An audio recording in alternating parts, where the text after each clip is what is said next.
भाई जो है वो बड़ा अच्छा काम कर रहे हैं। आप अक्सर इन्हें हमारे YouTube चैनल पर देखते हैं और सराहते भी हैं। इनका फेसबुक पेज भी है, YouTube चैनल भी, और इंस्टाग्राम पे भी अपनी स्टोरियां पोस्ट कर रहे हैं। लिंक जो है इनका डिस्क्रिप्शन में आपको मिल जाएगा, इनके अबाउट में मिल जाएगा।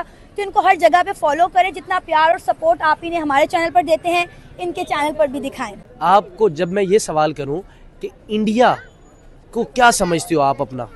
हमसाया समझती हो। और आप? मैं दोस्ती समझती हूँ। दोस्त समझती हो इंडिया को, दुश्मन तो नहीं ना समझती आप इंडिया को? नहीं। और आप? दोस्त समझती हूँ। आप भी दोस्त समझ, लेकिन ये तो हम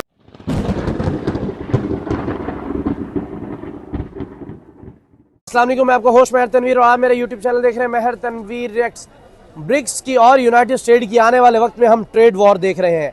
अमेरिका ने यूक्रेन और रशिया की जंग के दरमियान रशिया के ऊपर सैंक्शन लगाए थे, लेकिन इंडिया ने इसका भरपूर फायदा उठाते हुए रशिया से क्रूड ऑयल लेकर गुजरात के अंदर और टर्की से रिफाइन करवाकर वापस अमेरिका को ही बेच डाला। 25,000 करोड़ का बिजनेस कर लिया एक साल के अंदर इंडियन कंपनी एयरलाइंस ने, और तकरीबन 3 और कंपनी है जिन्होंने ये पैसा कमाया है। अगर यूरोप की बात की जाए तो 7.4 मिलियन यूरो का बिजनेस किया है इंडिया ने। इतनी तगड़ी पॉलिटिक्स करते हुए और ट्रेड को बढ़ाते हुए इंडिया आखिर पाकिस्तान कब इस तरह की पॉलिसी के ऊपर गामजन होगा?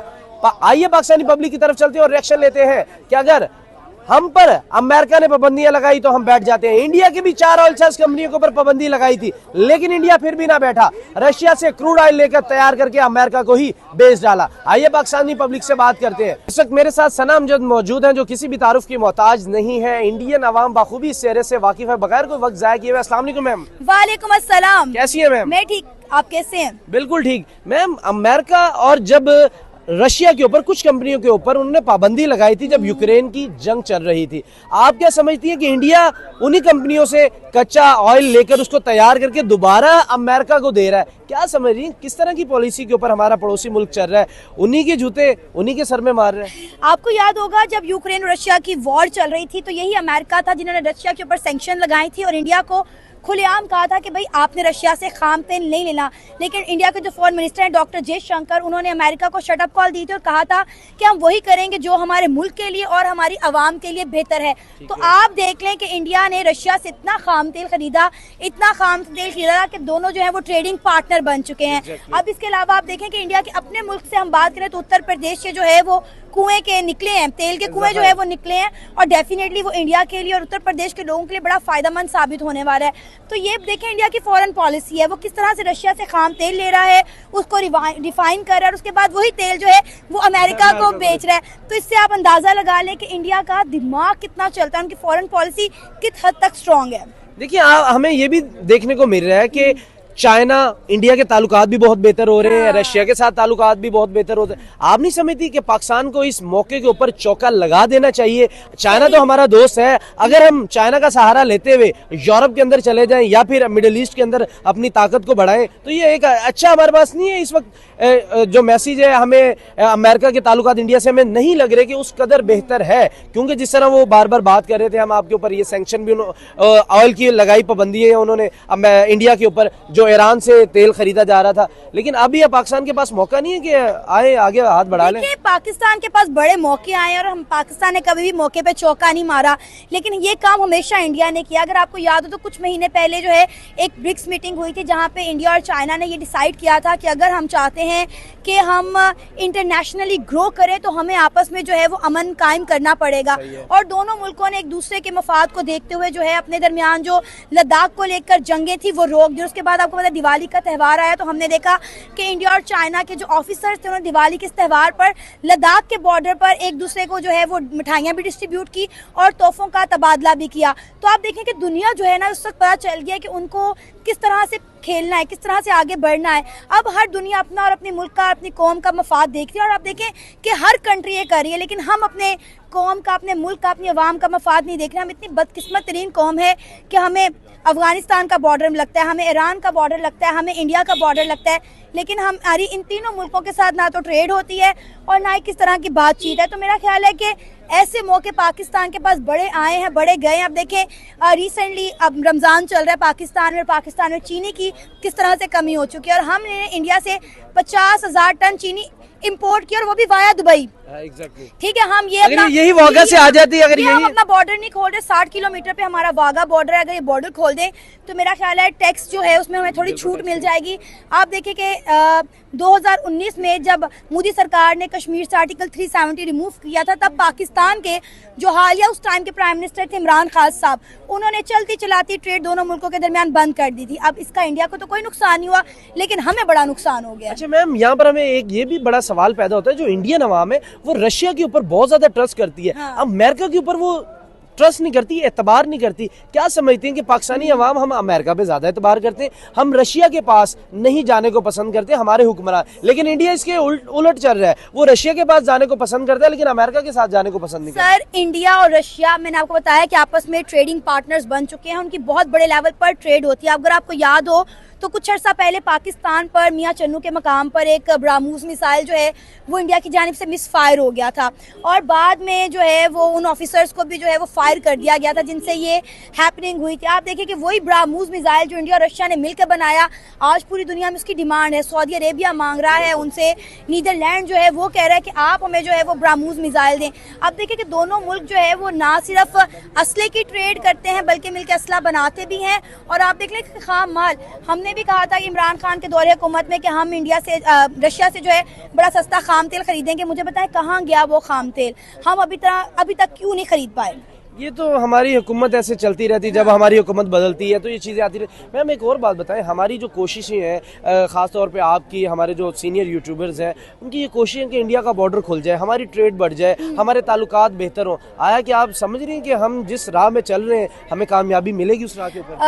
हम बड़े अरसे से ये कोशिश कर रहे हैं, और इस कोशिश से एक फ़ायदा ये हुआ है कि जो एक दूसरे के दिल में, अवाम के दिलों में नफ़रतें थी, उनमें कमी आई है। उन्होंने हमारे कल्चर को देखा है और समझा है, हमारी अवाम को देखा है और सुना है और समझा है, और हमने वहाँ के लोगों को देखा है, सुना और समझा है।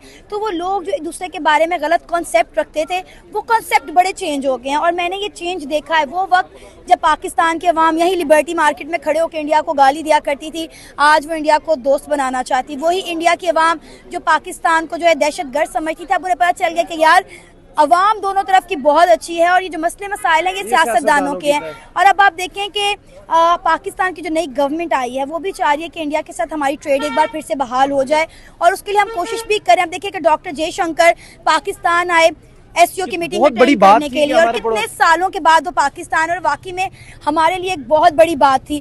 लेकिन अगर वो लाहौर आते तो सोने पे सुहागा हो जाता। लेकिन पे कवर भी किया था प्रोग्राम के, जिनकी वॉक बड़ी मशहूर हो रही थी। लेकिन वो आए इस्लामाबाद में, एससीओ मीटिंग अटेंड की और चले गए। उन्होंने पाकिस्तान से और कोई बात करना पसंद नहीं की। अगर वो बात करते तो मेरा ख्याल है और रास्ते खुलते, और वक्त के साथ साथ इंशाल्लाह जो है तब्दीलियां आएंगी और अच्छे रास्ते जो है वो इस वक्त मौका है मेरे पास एक सवाल करने का। तकरीबन 1.1 मिलियन का पेज है आप पे, अगर आप अपने सब्सक्राइबर से एक हम्बल रिक्वेस्ट कर दें कि आए मुझे भी सुने, मेरे काम को भी देखें, तो एक अच्छी बात। जी बिल्कुल, मेहर भाई जो है वो बड़ा अच्छा काम कर रहे हैं। आप अक्सर इन्हें हमारे यूट्यूब चैनल पर देखते हैं और सराहते भी हैं। इनका फेसबुक पेज भी है, यूट्यूब चैनल भी, और इंस्टाग्राम पे भी अपनी स्टोरियां पोस्ट कर रहे हैं। लिंक जो है इनका डिस्क्रिप्शन में आपको मिल जाएगा, इनके अबाउट में मिल जाएगा।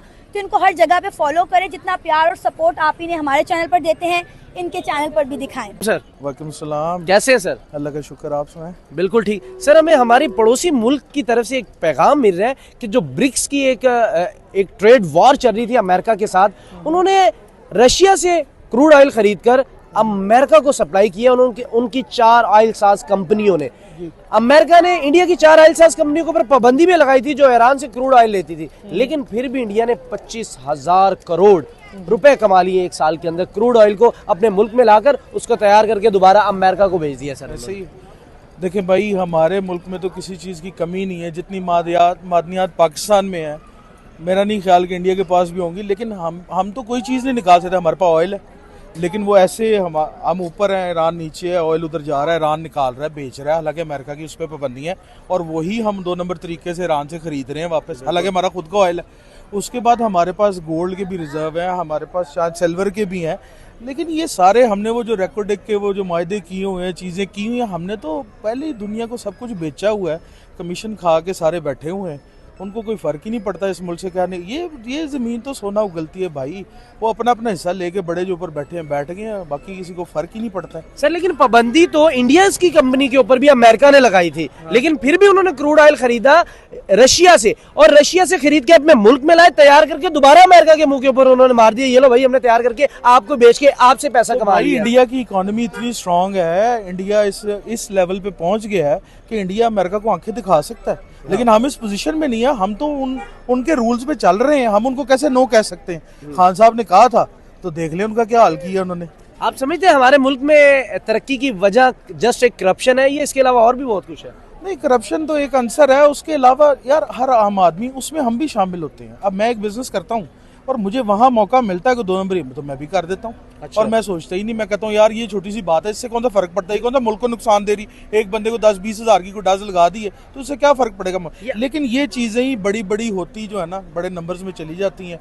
इसलिए इंसान को खुद सारों को अपने आप को सुधारने की जरूरत है। ये जो बिजनेसेस आप देख रहे हैं ये सारे एक नंबर तरीके थोड़ी कर रहे हैं, कई किस्म के इसमें लूप होल्स हैं जो वो यूज़ करते हैं। भाई हर बंदा कह रहा है भाई पैसे कमाओ, आप देखें अमीर जो है वो अमीर से अमीर तर है, जो गरीब है वो गरीब से गरीब तर है। ठीक है, तो इस मुल्क के हालात ऐसे नहीं बदलेंगे। सर देखिए, इंडिया की खारजा पॉलिसी को आप स्ट्रॉन्ग समझते हैं या फिर उनके पास पैसा इतना आ चुका है कि अब वो फैसला? नहीं, उनकी खारजा पॉलिसी है, उनकी बिल्कुल खारजा पॉलिसी बहुत स्ट्रांग है। उन्होंने अपनी बड़ी अच्छी लॉबिंग्स की हुई हैं इंटरनेशनल लेवल पे, उनके जो फॉरेन ऑफिसर्स जाते हैं उन्होंने बड़ी अच्छी लॉबिंग्स की हुई है और वो भरपूर तरीके। अब देखें ना, इंडिया और हम एक जैसे ही थे ना, लेकिन वो कहाँ आईटी में वो कहाँ ग्रो कर गए, टेक्नोलॉजी में वो कहाँ निकल गए, ऐसी चीज़ें वो खुद तैयार करना शुरू हो गए हैं।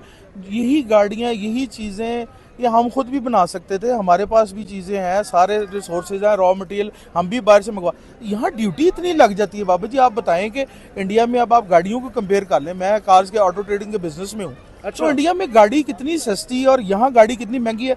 अगर 20 लाख रुपए में मिसाल दे रहा हूँ, एवरेज की 20 लाख रुपए की गाड़ी है, वो जापान से आप मंगा रहे हैं, तो वो 45 लाख में आपको यहाँ कॉस्ट करेगी 200-300% तो टैक्स लगाया हुआ है गवर्नमेंट ने, और वो टैक्स जा कहाँ रहे हैं ये कोई भी नहीं जानता। सर आप एक बिजनेसमैन है, एक बिजनेस के हवाले से ये सवाल है कि एक ब्रिक्स जो करेंसी लॉन्च करने जा रहा है, चाइना, रशिया, इंडिया, आपको पता है कि हमारे चाइना के साथ बहुत अच्छे ताल्लुकात हैं। आपके ख्याल में इस चीज का हमें फायदा नहीं उठाना चाहिए, चाइना के थ्रू हम ब्रिक्स के अंदर एंट्री मारे ताकि हमारे हालात जरा थोड़े से बेहतर हो जाए? भाई चाइना के साथ तो जो हम काम कर रहे हैं, जो चाइना के साथ हमारा इश्तिराक है, जो चाइनीज कर सकते थे उन्होंने ग्वादर के लिए किया, तो क्या बना, वो वहीं का वहीं रुका हुआ है। ठीक है, यहाँ हमारे मुल्क का एक अलमिया है कि यहाँ एक इशू 2-3 दिन के लिए हाईलाइट होता है, उसके बाद नया एक इशू क्रिएट कर दिया जाता है, फिर उस पे बात शुरू हो जाती है। अभी कितने टॉपिक है, किस किस चीज को याद करें। इंडियन कंपनीज जो है, ऑयल सास कंपनी, वो इतनी हाइप क्यों पाती है आलमी मीडिया के अंदर? उनकी खबरें चलती हैं कि यार कि ये मुल्क की जो कंपनीज हैं, चाहे वो अडानी की हो चाहे अंबानी की हो, वो अब बड़ी हाइप पाती हैं। क्या समझते हैं कि उनके कारोबार का लेवल इस तरह है कि उनको गवर्नमेंट ने सहूलियात इतनी दी है कि उनको? गवर्नमेंट ने बिल्कुल दी है, गवर्नमेंट ने बिल्कुल दी है। वहाँ देखें ना, हर लेवल पे ज़राअत के मामले में, बाकी चीज़ों के मामले में भी आप देखें, गवर्नमेंट उनको बहुत फैसिलिटेट करती है। ऐसे नहीं उनकी इकॉनमी इतनी ज़्यादा बूस्ट कर गई है, इतनी ज़्यादा बूम कर गई है, आखिर गवर्नमेंट ही हेल्प कर रही है तो लोग उठ रहे हैं ना, फॉरेन इन्वेस्टमेंट आ रही है। हमारे चाइना आया तो 2-3 चीज़ों पे आगे रुका बहुत ज़्यादा चाइना ने। अब चाइना से हमें क्या मिल रहा है, ये को बसें चला दी हैं, उन पर स्टिकर लग गए हैं। भाई बात ये है कि यहाँ हर इंसान गुलाम है, अपनी मर्जी से कोई फैसला नहीं कर सकता। ठीक है, सबकी सोच मऊफ हो गई है। जब आप लोगों को 2 वक्त की रोटी के पीछे लगा देंगे ना, फिर उनको कुछ नहीं सूझेगा, वो सिर्फ वो 2 वक्त की रोटी ढूंढेंगे।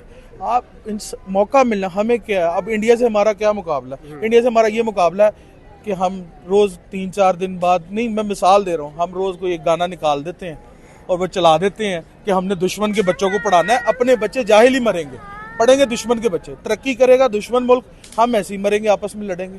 तो यही अलमिया भाई। इस पे समझते नहीं कि जो आपस की लड़ाई, इसमें सियासतदान बहुत ज्यादा इन्वॉल्व है। यार सियासत नहीं, सारे फैक्टर इन्वॉल्व होते हैं, सिर्फ सियासतदान अकेला क्या कर सकता है आप बताएं ना। सर सियासतदानों ने एक सेट करके देनी होती है, लाइन पे चलाना होता है। अगर सियासतदान ही गलत लाइन चूज करे, मैं समझ रहा हूँ आप क्या कहना चाह रहे हैं, गलत लाइन ही अगर चूज करे तो सियासतदान भाई, एक सियासतदान 50 करोड़ या 1 अरब लगा के इलेक्शन जीत के आ रहा है, तो उसके पास कौन सा कोई फ्री के पड़े लगा के आ गया? पहले तो उसने अपने पूरे करने हैं, फिर उनके ऑन टॉप ऑफ दैट उसने अपना बाकी इंटरेस्ट, अपने कॉन्टेक्ट्स बनाने, सारी चीजें करनी है। तो जब तक उसने सीधा होना तब तक तो मुल्क वैसे ही आधा बेंड हो चुका है। पैगाम देना चाहेंगे हमारे कुछ नहीं, अपने काम को क्या देना पैगाम, किसी ने कुछ सुनना या मानना है। मैं तो लोगों को कहूंगा कि भाई आप लोग सोचें, अपने आप को बेहतर करें, खुद ब खुद फिर ऊपर चीजें चेंज होना शुरू हो जाएंगी। लेकिन ना जो आवाज उठाता है उसको डाले वाले वही उठ जाता है। वही उठ जाता है भाई। Thank you बहुत so शुक्रिया much. सर। अस्सलाम वालेकुम। वालेकुम सलाम। बहुत मेरे साथ प्यारे बच्चे हैं। बच्चों क्या करते हो आप? पढ़ते हैं, स्टडी करते हैं। स्टडी किस क्लास में हो? 5 5। आप? मैं 4 में। आप अभी जाती नहीं। अभी जाती नहीं हो, घर पे ही रहती हो। अच्छा बच्चों मुझे ये बताओ, आपने बड़े होके क्या बनना है, क्या सोचा हुआ है आपने? लॉयर। आपने? लॉयर। आपने भी लॉयर? आपने? पायलट। पायलट बनना है। अच्छा आप मुझे ये बताएं, आखिर लॉयर बन के आपने करना क्या है? हक के फैसले करने। हक के फैसले करने? जी। मतलब कैसे, क्या हक का फैसला आप क्या करेंगे? हक में बातें करूंगी और किसी के साथ धांधली नहीं करूंगी। किसी के साथ धांधली। और आप क्या करोगी बच्चे? किसी के साथ नाइंसाफी नहीं होने देंगे और ये कहते हैं अपने केस को मतलब सॉल्व करेंगे। अपने केस को सॉल्व करें। बहुत इंटेलिजेंट बच्चे हैं। अच्छा बच्चे ये बात बताओ, आपको जब मैं ये सवाल करूं कि इंडिया को क्या समझती हो आप अपना?